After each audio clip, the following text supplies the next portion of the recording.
Ayan. Magandang umaga, tanghali, gabi sa inyong lahat. Sa ngayon po magagawa ako ng tulingan gagataan. Ayan. Lalagyan natin ng counting vegetable ba? Ayan. Linisan muna natin. Ayan na, nalinisan na natin. So, lalagyan natin, ibababad natin sa tubig na may asin para ho maalis yung mga dugo. Kasi po, yung asin nakakapalabas ng dugo ng isda. Ayan, lagyan natin ng asin. At sa same time, nalalagyan na rin asin yung isda natin. So, ngayon, ibababad-babad muna natin siya para maano po yung mga dugo niya, makalabas.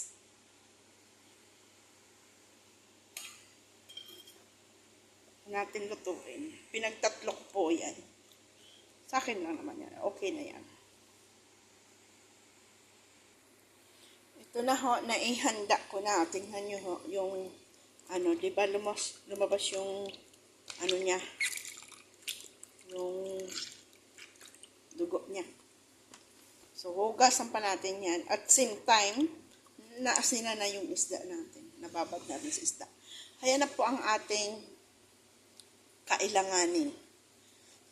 Luya, bawang, sibuyas, lagyan ko siya ng kamatis kasi po ako pakikamatis. Lagyan natin ng gulay na talong at saka pitsay. Gusto ko po kasi may gulay. Gulay po talaga as in. Kung sa ano ba ito ay sahog. Yan. Ayan na yung coconut milk soda natin.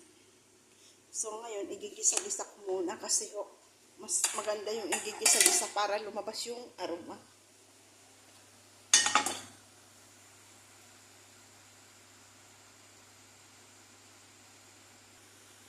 Ayan.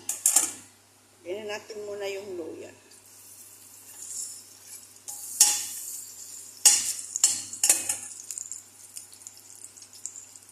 Natin yung ating bawang.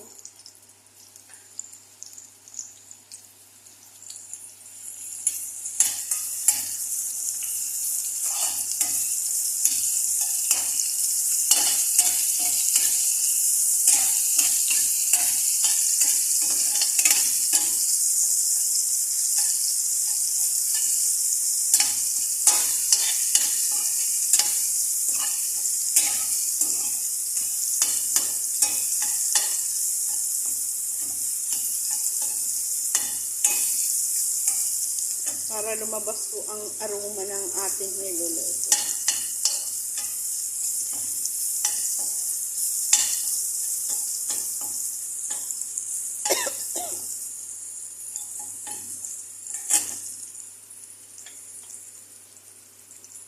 Sibuyas.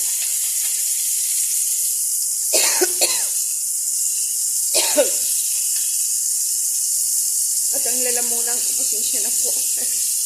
Nauubo ako eh.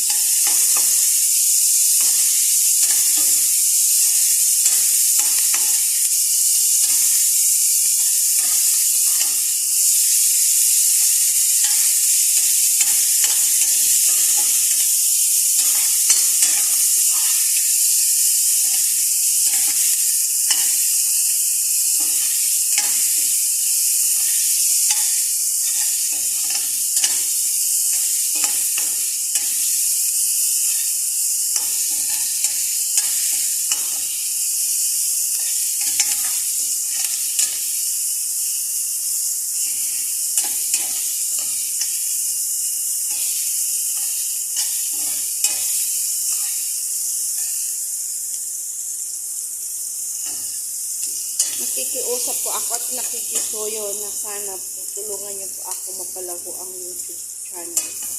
Kasi po, need ko po talaga siyang mapalago dahil makatulong na din po sa asawa. Kasi po na siya na-atake, same time, makatulong din po tayo sa mga nangangailangan sa mga.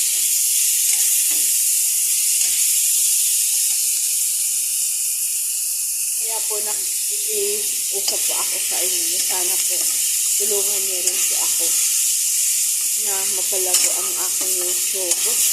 Need ko po talaga ang tulong ninyo. Therapy tool po. Kung nakikita po niyo ang YouTube ko, nakikiusap po ako sa iyo na sana po kung makita niyo man po ang post ko. Sana po sir, pwede po akong humingi ng tulong para sa aking pamilya. Kasi po mabidemolish yung bahay ko at saka na-atake ho yung asawa ko. 2 times na po siya na-atake. Dati po nakakalakad pa siya, ngayon po hindi na, bedridden na po. Itong December 10 po ata yung na-atake ulit siya. So, yan. Nasa malayo po ako, nandito po. Isa po akong kasambahay dito sa Kuwait. Kasi po nagkukulang din po ang aking gastusin para sa kanila. At saka gusto ko po makapagpatayo ng bahay dahil po madidemolish yung bahay ko. Sana po makita mo po ang aking panawagan para sa iyo. Ikaw na po bahala kung makano or yung kaya lang po ay abot. Kung makano lang po ay abot para sa akin. Okay na po ako doon. Gusto ko lang po makapabahay para yun. Ang asawa ko, habang nandyan pa po siya, gusto ko maiuwi ko pa rin siya sa bahay namin. Yun lang po ang panawagan ko para sa iyo.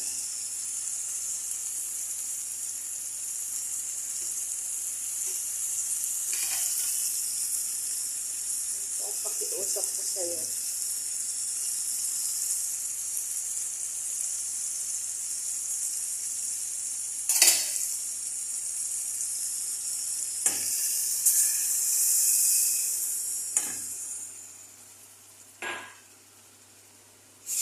Sana ho, mapanood mo po ang aking panawagan para sa iyo. Matulungan po ako.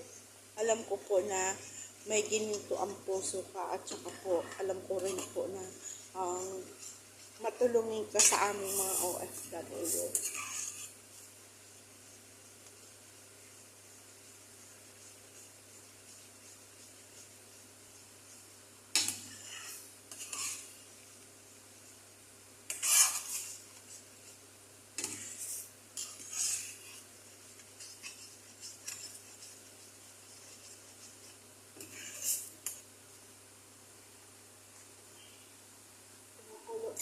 Ilagay na natin yung talong.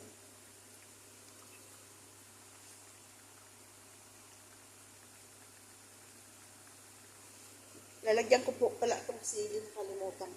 Dapat po sana ipi-fried ko yung talong kasi inisip ko po, wag na kasi mamantika eh. Maluluto na rin din yan. Kaya po malalaki yung pagkahiwa. Kaya wag na po natin kasi mahirap na ho.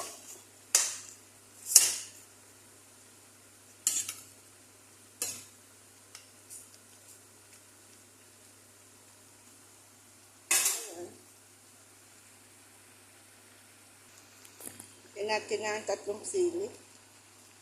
At ilagay na natin itong isda.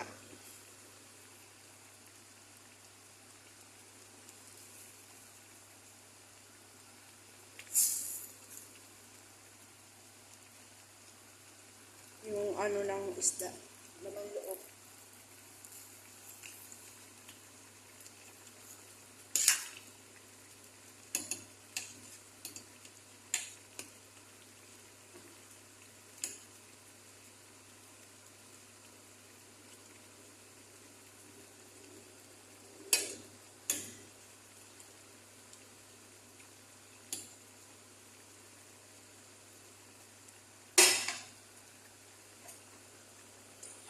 Para wag madurog ang ating sili kasi ayaw ko yung yung bahong lasa lang.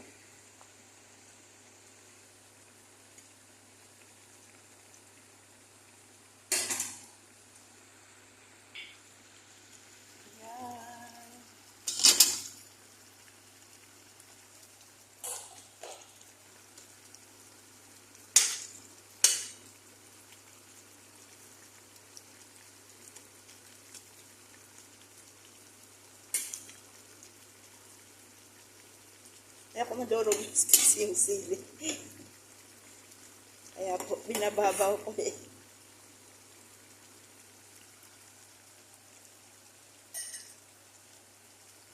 Lagyan na natin ng asin.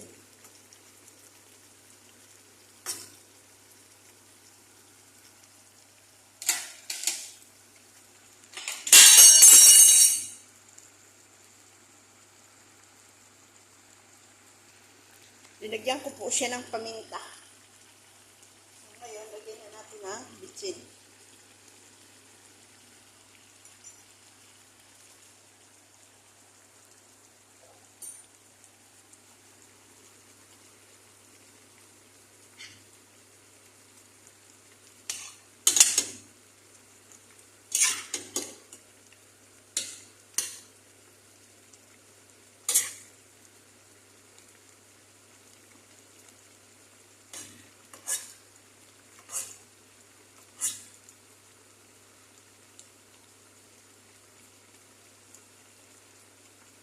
Mamaya, ilalagay na natin yung pichay.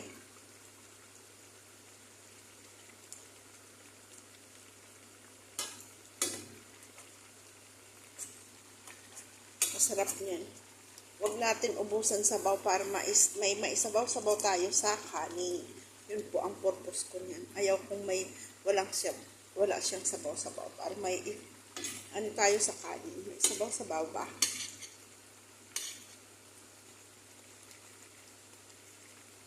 Kahit gulay lang dyan, okay na yan. Basta po ako, mahilig po ako sa gulay. Tingnan mo. Kahit hindi ko siya prinito, okay lang. Kasi maluluto naman siya eh. Ipritihon ko sana, kaso inisip ko, mantika na naman yan. Cholesterol is real. So, gano'n na lang siya.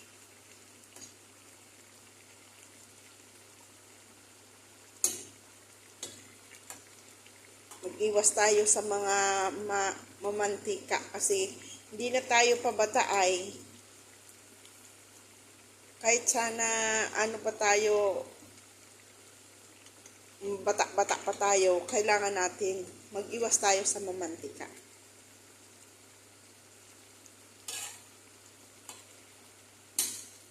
Kasi pag nagkasakit mahirap na ho eh.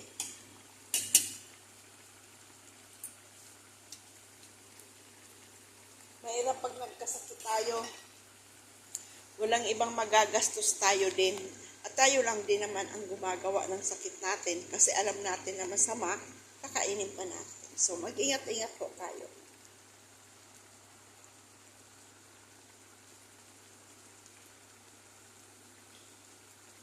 Ingatan natin ang mga sarili natin.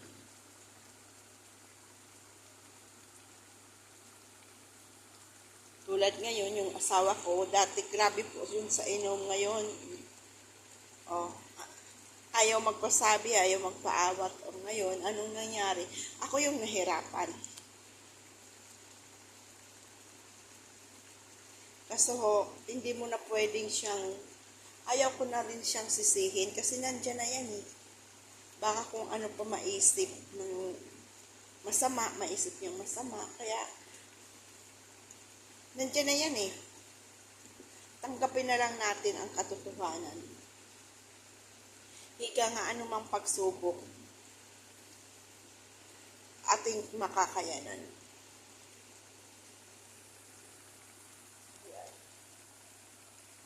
Lagay natin ulit itong gata.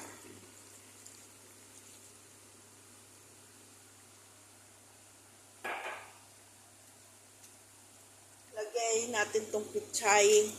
Tangkay ng pichay kasi maano yan eh.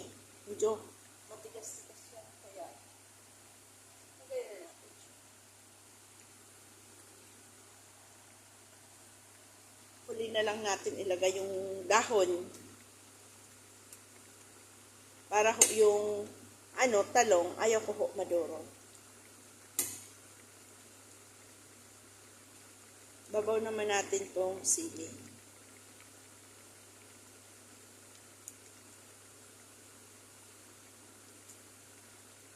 Para huwag maduro.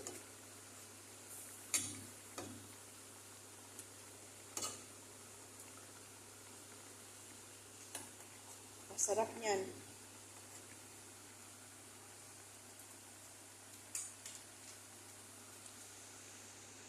Sino nakakamiss nito tulad kung nasa ibang bansa? Nakakamiss ang pagkain Pilipinas, really ho. Nakakamiss. Pero grasya po kasi lagi na lang tayong manok, manok, manok. So, ibahin naman natin, hindi pwede yung lagi tayong ganun. Kailangan natin mayroong gulay.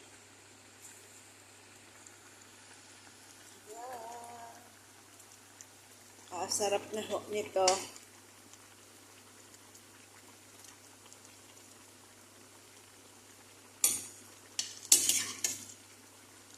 Lapit na rin yung talong maluto. Oh, magsabay-sabay na sila.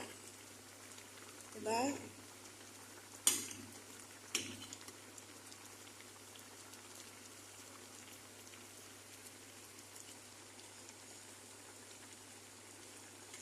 Ulo.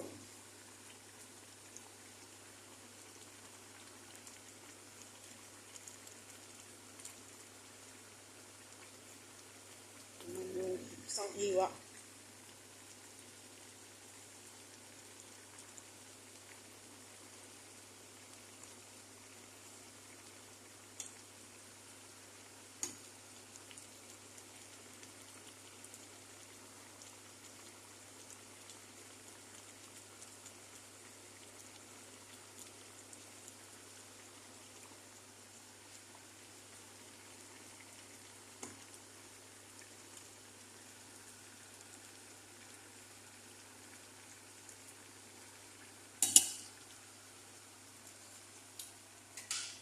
Sarap.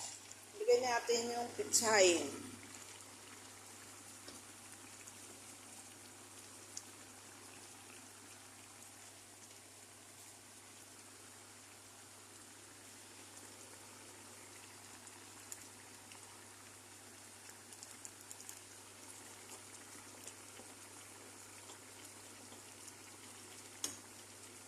See? Para same time, maluto na sila lahat.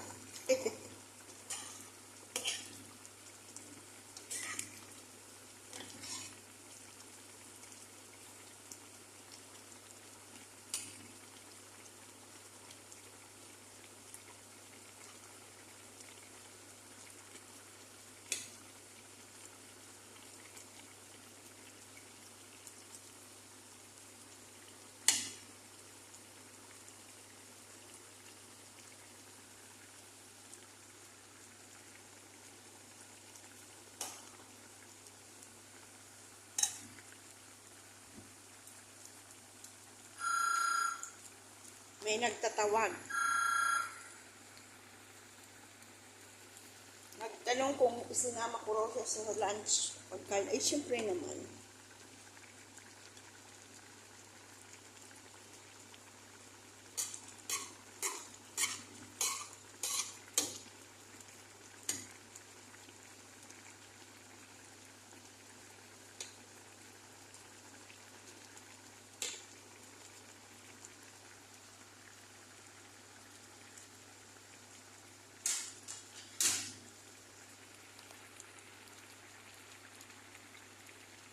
Lapit na siya maluto.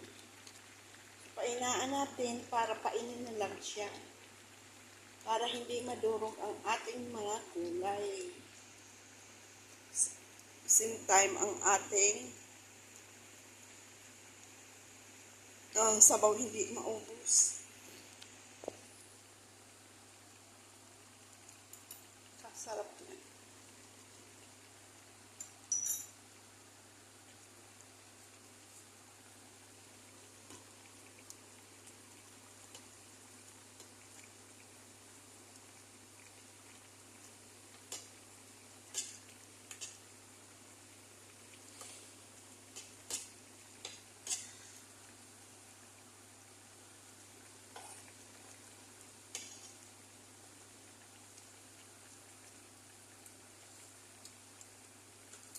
Sarap. Isain natin tong isang sili para yung sipa, may sipa.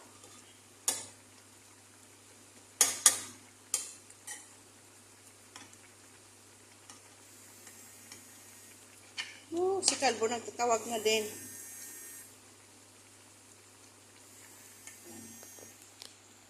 Yan po, it's already done ang ating gulay. Thank you for watching. Pasupport ang YouTube channel. Yolanda Bye-bye.